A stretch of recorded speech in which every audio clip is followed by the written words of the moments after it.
Anyway, as we've been going round this amazing site, Marco's been, giving us some explanations, and at one point he talked about the energy significance of this extraordinary place. So, Marco, let's see what he had to say. So Machu Picchu represents a big lesson. I named the city Crystal City because the type of material. In the type of stones, quality of rocks we have here, the majority is granite. Aside with granite, we have mica, feldespat, diorite, and also quartz. So, because the type of material is so strong, I named the city the Crystal City. And right now, it starts to be recognized as the Crystal City. But there is a reason. It's not because I had a dream, it's because there is a symphony. When you are in tune, the city vibrates and touches you. How many are dreaming with Machu Picchu? How many are centered, they feel connected, and probably some of you were part of the co-creators. And there is a recognition, only that. The stone circles and the standing stones in Britain use crystalline rock. And of course the knowledge has been hijacked by the few into some very sinister secret societies. And one of its expressions is the Mormon church. And the Mormon temple in Salt Lake City is made of granite. So you can see the same knowledge being used and the same connections to energies being used in a positive and negative way all over the world, right through history to the present day. When anybody is gaining power, if they stay in a radical power, will be just a radical power. Look at that, the power of the politicians. Look at that, the power of religions. And many other business people, which is a radical power, and many people, they don't like this power, and they don't follow, or they hate. But if these people will unite with the essence of the power, life will be much beautiful, and the essence of this power is represented by the hummingbird. So the invitation is, whenever you are manifesting more power in life, you can never forget of the essence of power, which is beauty. When you have beauty preserved with power, you can advance much more. Can you imagine these powerful people, if they will introduce beauty into their lives, that will change the planet. But this is the radical part of these people. The invitation is, do not run away of power. Because wisdom is manifesting power, wanting or not, is our nature. This is the result of power, but beauty in the same time. Here we are in the extension of the head of the bird, which is inviting us to transcend.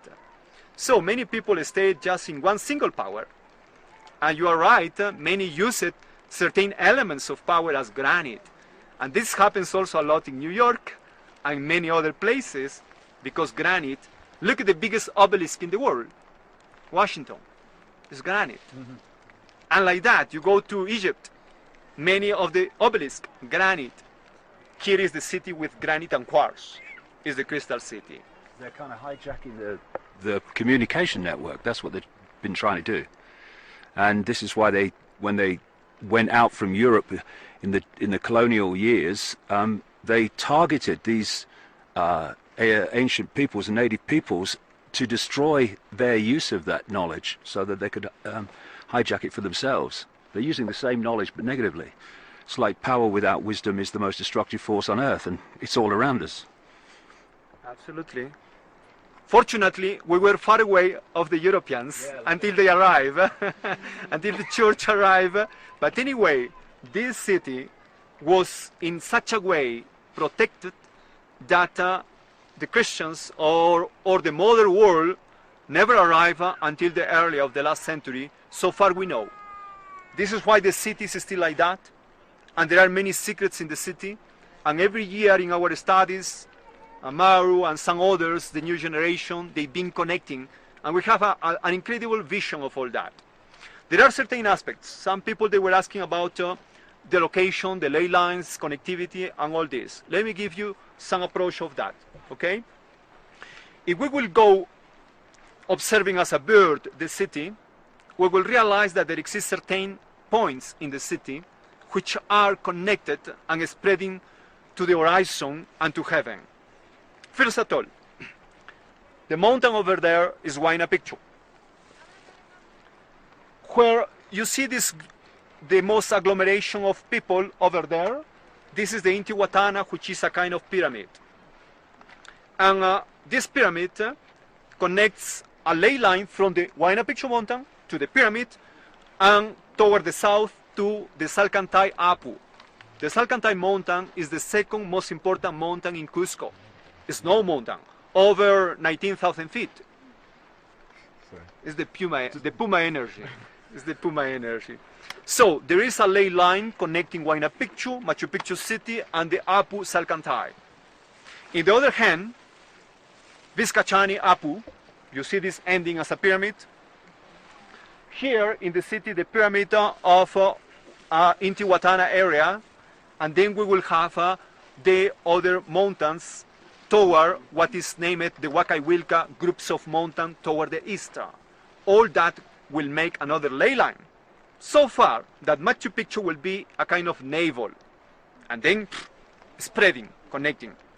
So this is just in a extension toward the geography, but as we arrive to the city, in the city we will find important rocks, like measuring rocks that we call huancas, are referential rocks to connect. We have in one section one group of 3, in the other section another group of 3, and we have one in the middle, making 7.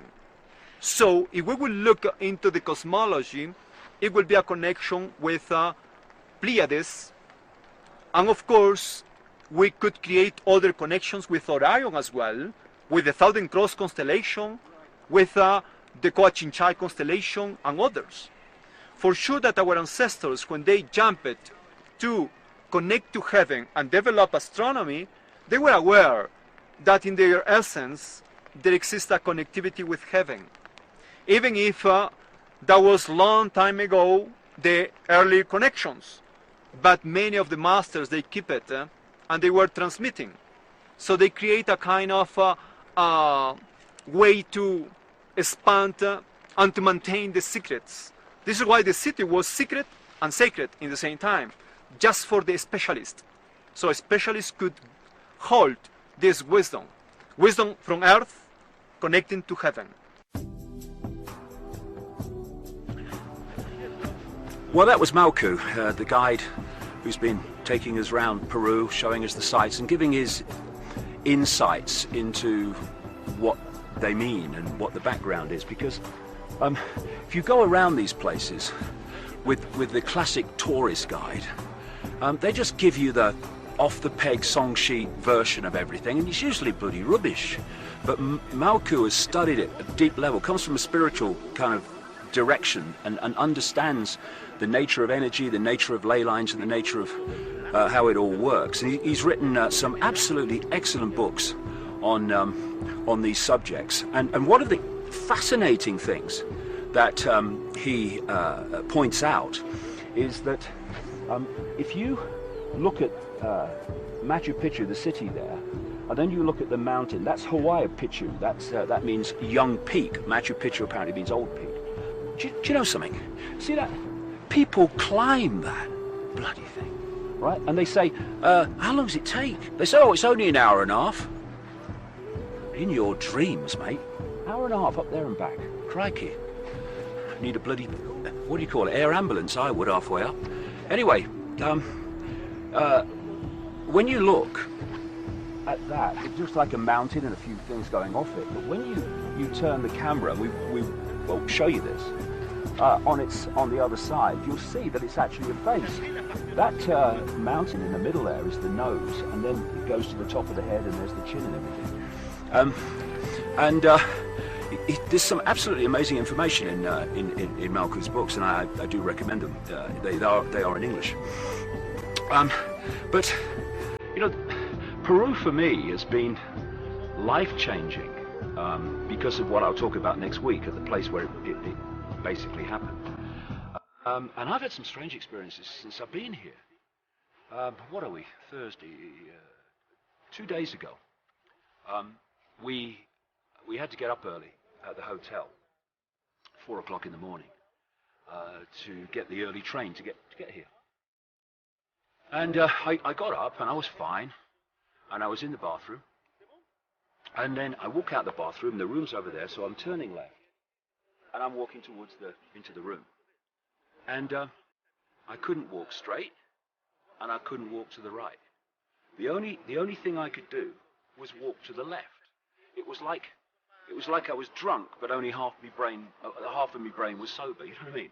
And it was like, if I was walking towards you now, the camera, I was doing that. I couldn't stop myself. Then I started to feel really ill, as if I was about to faint. And in my mind, I said, I've got to lie down on the bed. And as I walked towards the bed, because I've tried for 3 or 4 minutes, keep continually trying to walk straight, thinking, what the heck's happening here? Well, I didn't use the word heck, but something close. And as I walked towards the bed to lie on it, suddenly, boom, as quick as it came, it went.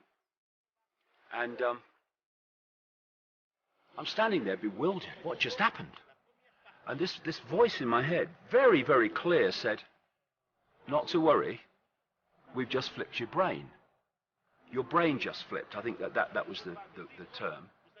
And that from now on, I would start decoding reality differently. So I get dressed, kind of in a bewildered state. I go down and meet other people at breakfast before we get in the bus to the station to come here. And Sean was sitting next to me.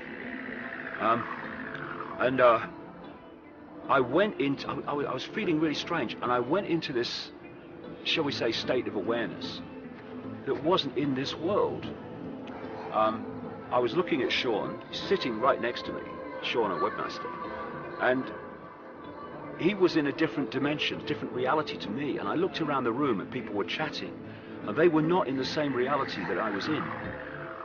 And this lasted for about an hour and a half as we got on the bus and on the train. About halfway through the train journey, I just started to, be me again, or be where I normally am in this reality.